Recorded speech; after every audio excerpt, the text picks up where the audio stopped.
Hello everyone, my name is Zori and welcome to the I Follow series, where I follow another YouTuber's tutorial to see what I can come up with. In this episode, I'll be following a tutorial by Zan Von Zed. Now, this is more of a speed sculpt than an actual tutorial, but I wanted to try it anyway.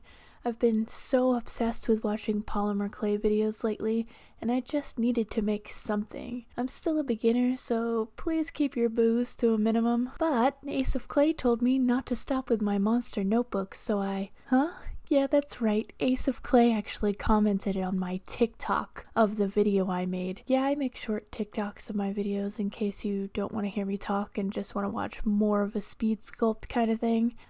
I don't know if it's him or someone running his account, but it did make me feel good to see that, and way more confident than I should have been, considering how this turns out. I don't know why I just can't try making small things. It's either everything or nothing with me. But enough of my personality issues, let's do some sculpting. So the first thing that she does is make like a brick wall surrounding her pond. The first thing I do is cover a wooden base that I got from the Sophie and Toffee box in just like a thin layer of clay. I use a wooden base just to kind of give it some structure. I'm a bit afraid it's gonna fall apart on me. Then I try sculpting the wall. Now it looks like she just has some like nice, even, thick chunks of clay. Maybe her pasta maker can do that. Mine does not go that thick, so I try to cut some like nice, even chunks out of a fresh block of clay. It sort of works. Some parts are a bit mismatched. Also, my piece is a bit smaller than hers, so instead of doing like two circular outer walls, I make square inlets because I think that they would look good as like planters on the side of like, I'm thinking this is like a fountain that maybe she's come to take a nap on, my mermaid. Also, I've apparently never seen a brick wall in my life because for some reason I make them like thick, straight, and even. Why did I do that? The world may never know, but I add some texture to my wall using a crushed up ball of foil, and I think I should have went a bit harder with the texture. Honestly, this video is just me wishing I did something a little bit different. Speaking of different, when I do these follow videos, I don't want to make exactly what she makes. I feel like tutorials are here to help you make what you want to make, but not exactly what they make. And I mean for art tutorials. If you're like learning how to build like a jet engine, maybe don't take any like creative liberties with that. But anyway, I add like little tiny logs to the side of the planters to hold like the plants in, and then I bake the base so I don't have to worry about squishing it while I make my mermaid. I use a foil base to get a shape that I like and cover that with a thin sheet of clay. And while I'm smoothing, I realize I need some more ball tools. It seems like every clay artist is like, you don't need any tools to start clay sculpting, you can just use your hands. And then they proceed to use all 100 of their awesome, perfect tools. I mean, how am I supposed to smooth this with my fingers? It just doesn't work for me. Plus, they're way too fat to like get under her arm, and at this point I get completely distracted and decide to make a tiny one-eyed octopus monster just to really class up the place. I also add the stones I forgot to add in the last step, and after that I realize I have no idea how to make a face. Like, I completely blank on what one even looks like. I start panicking, like, holy crap, how the hell do I make a face? And for some reason I just decide to make it look like she's sleeping on her side, and her messy tentacle hair covers her face. Which, you know, I actually do kind of like the way it looks, but it definitely comes to bite me in the ass later.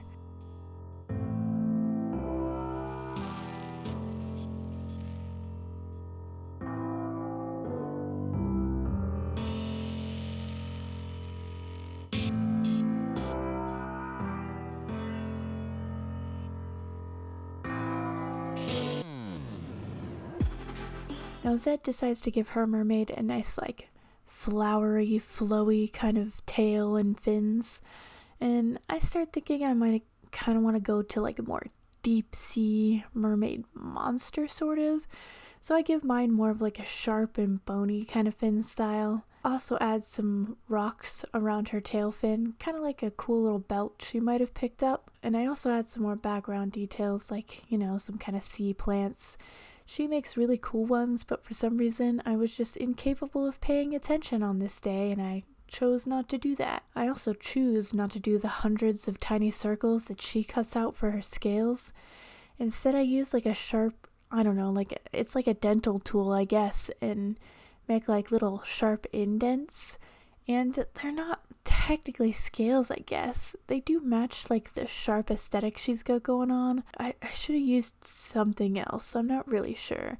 I did learn later that you can use like a straw to cut out really nice circles, so something I learned after the fact. But here's where I really run into trouble with this piece. I know it's not as amazing as Zed's, but at this point I was pretty happy with it. And then it's time to paint it. So she does hers in like a cool mystic blue, and I figured I'd do more of like a bluish green. But first, like her, I paint the whole thing black. And here's Karma biting me in the ass for not trying to sculpt her face, because I cannot get a paintbrush in between her hair and the bottom of the floor to cover it black. I had to like cover all of my tools in paint just to see if I can get it in there. I have lots of little like edges you'll see me realize that I missed throughout this piece.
But moving on, I still had those cool shift paints I used in the last polymer clay video, and I decided to use it for the tail. And then I have this like dragon glaze. I figured I could use it as like a highlight, but it turns out the glaze is pretty much the exact same color as the shift paint, so it didn't really do anything. And then I tried a whole bunch of stuff I did not know how to do, like trying to add a wash or trying to do some dry brushing.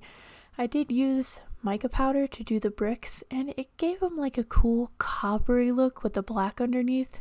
It's like this whole like outer fountain part was like sculpted out of a copper or a metal of some kind. And maybe that's what killed my mermaid, because she looks more like she's dead than a deep sea mermaid. But then again, some things in the deep sea kind of look like they're dead and are gross, scary monsters, so I don't know.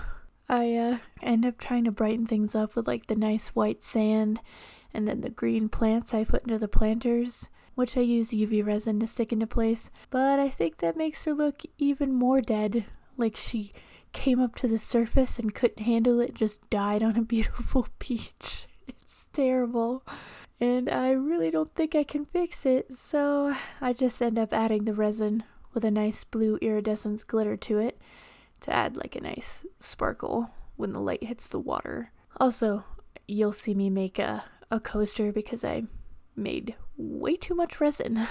And the coaster ends up looking pretty nifty, right? The alcohol inks do some cool stuff, and oh yeah, right, you want to hear about how my mermaid turned out. Well, the mermaid half of her is my favorite part. I really like how the tail turned out. And the brick siding turned out kind of cool. I did forget to put like Bacon Bond when I added the clay to the wood, so it kind of lifted from the edges a bit. I also had a little resin leak out, but that's why we put freezer paper down. I just used rubbing alcohol to get it off because it hadn't cured fully. Sometimes super thin layers of resin don't cure that well. The rest of it cured fine though, and the more I've stared at this while editing, the sadder I become. It's so easy to see the mistakes you're making from like a third person view. This is something I'd definitely like to try and make again. But thanks for watching. Hopefully you enjoyed my dead mermaid video. Mine ended up looking absolutely nothing like hers. If you have any tutorials you'd like to see me fail, go ahead and leave them down below. Just try and keep your expectations and your price for that project very low. Because apparently I don't know how to sculpt or paint. But thanks again. I'll see you guys next time. Bye-bye.